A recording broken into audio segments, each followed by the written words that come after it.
Rail हादसे की शिकार उर्मिला यादव का कहना है कि वो बैठी थी कि अचानक धक्का लगा और उसके बाद वो किसी तरह खुद सड़क तक पहुंची। हमारे संवाददाता नीलेश त्रिपाठी ने उनसे बातचीत की है, आइए सुनते हैं। जो घटना के में थी ट्रेन में, वो भी है। माता जी, आपका क्या नाम है?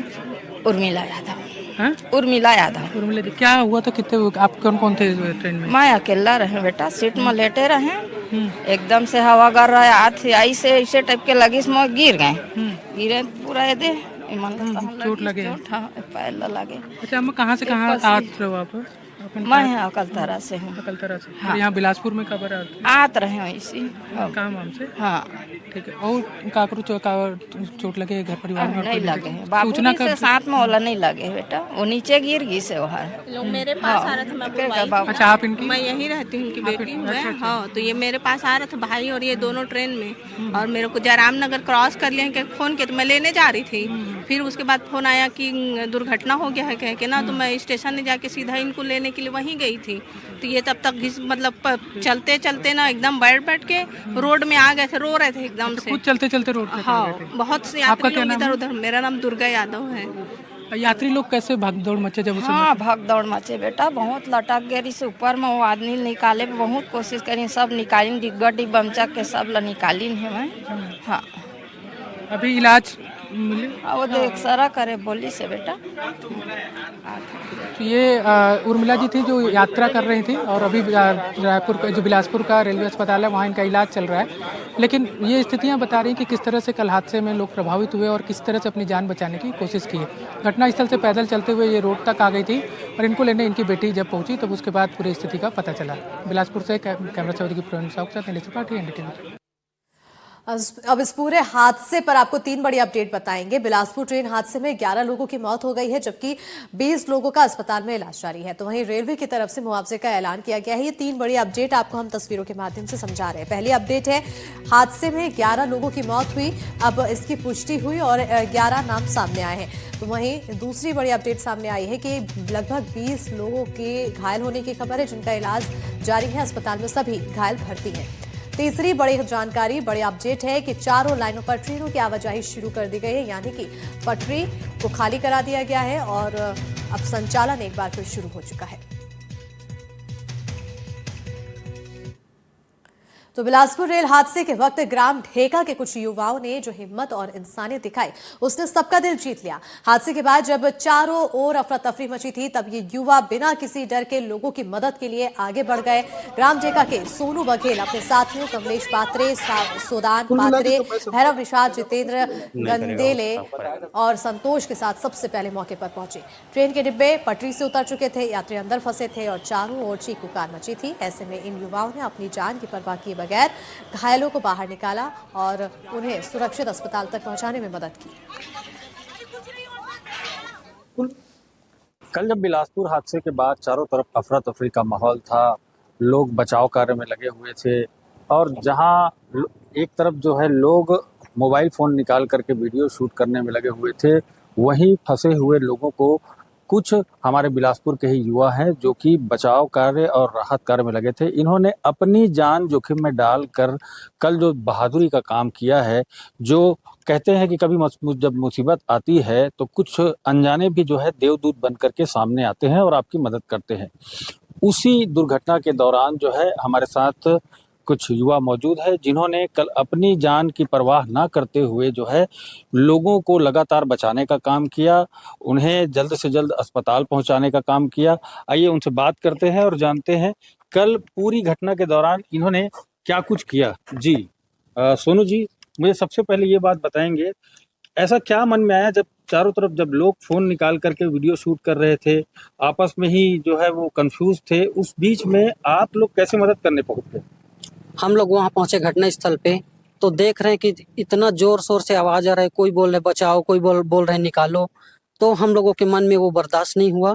मैं और मेरे कुछ युवा साथी और थे, वो सब हम लोग वो ट्रेन के अंदर गए, देखे कि वहाँ बहुत सारे मरे पड़े थे और कई लोग घायल थे। तो हम लोग उनका तकलीफ स्वयं को महसूस करते हुए हम लोग उन लोगों को बचाने की कोशिश किए। अच्छा, कल एक बच्चा है, 1.5 साल का बच्चा ऋषि, जी। उसको आपने बचाया, कैसे बचाया उसे?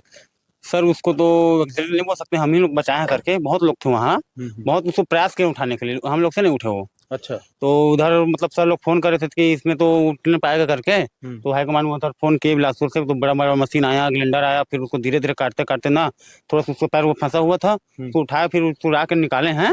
मतलब सभी लोग का उसमें सहयोग है, ऐसा एक ही लोग का हम लोग का नहीं है, बहुत लोग का सहयोग है उसमें निकालने को उसको। अच्छा, इस हाँ। घटना में जो है उसकी माँ, उसके पिताजी और उसकी जो नानी है उसकी भी मृत्यु हो गई है ना? जी। एक असहाय की मदद करने के बाद कैसा लगता है? बहुत अच्छा लग रहा है सर। हम लोग उस समय मालूम नहीं था कि इसका पिताजी है, उसका मम्मी खत्म हो गया करके। हम लोग को बाद में पता चला है, निकालने के बाद कि बताए और लोग कि इसका मम्मी, इसका पिताजी, इसका नानी भी का देहांत हो गया है करके। उसके बाद बहुत सहाय लगा हम लोग को कि बेचारा नाथ हो गया है ऐसे करके। बहुत दुःख लगा। जब आप लोगों को बचा रहे थे, आस-पास जब कोई मदद को तैयार नहीं था, आप लोग मदद करने के लिए गए थे। क्या ऐसा नहीं लगा कि कहीं न कहीं यहाँ तो ये उन युवाओं की कहानी थी जिन्होंने मदद की, मदद के लिए आगे आए। ज्यादा जानकारी के साथ हमारे सहयोगी प्रफुल्ल तिवारी जुड़ चुके हैं। सीधा रुख करेंगे हमारे सहयोगी की ओर। प्रफुल्ल, जब पूरा हादसा हुआ उस मंजर के दौरान आप मौके पर मौजूद थे, पल पल की तस्वीरें दिखा रहे थे, लेकिन अब वहां पर हालात बदल गए हैं। पटरी को वापस से खाली करा दिया गया है, संचालन शुरू करा दिया गया है, लेकिन जो घायल है वो अभी भी अस्पताल में भर्ती है, इलाज जारी है। जी, अभी जैसे कि आपने बताया कि मृतकों की जो संख्या है और घायलों की संख्या की आधिकारिक पुष्टि हो गई है, तो मृतकों की संख्या 11 और घायलों की संख्या जो है वो 20 है, जिसमें से 3 गंभीर रूप से घायल हैं, जिनका इलाज यूनिटी हॉस्पिटल और अपोलो हॉस्पिटल में जो है वो चल रहा है। इसके बाद पूरे बिलासपुर का अगर माहौल देखें तो कल राज्योत्सव का अंतिम दिन था, जहां बिलासपुर पुलिस ग्राउंड में चल रहा था, उसे तत्काल निरस्त कराया गया। साथ में जो है जितने भी और अन्य भी काम जो काम थे, उन्हें भी जो है वो तत्काल वो बंद कराया गया। सारे लोगों की जो है नजरें जो है एक जगह पर टिकी थी कि इतना बड़ा हादसा बिलासपुर में आखिरकार हो कैसे गया। जब हमने पूरे मामले को जब समझना चाहा, जानना चाहा, तो रेलवे के अधिकारियों ने सबसे पहले तो चुप्पी साध ली थी। कोई भी अधिकारी जो है वो जवाब देने के पक्ष में नहीं था। कई ऐसी घटनाएं भी हुई कि रेलवे के जो प्रमुख अधिकारी रहे वो जो घटनास्थल है वहां पे जो है हंसते हुए भी नजर आए हैं। इसके साथ साथ जो है एसडीआरएफ, एनडीआरएफ की टीम की काफी जो है वो बधाई देने के पात्र हैं। साथ में जो स्थानीय युवा हैं वो भी बधाई के पात्र हैं, क्योंकि उन्होंने अपनी जान की परवाह किए बगैर जो है उन्होंने जितने भी घायल यात्री थे, जो जो जिनकी मृत्यु भी हो गई थी, उन्हें भी निकालने में उन्होंने पूरा पूरा सहयोग किया है।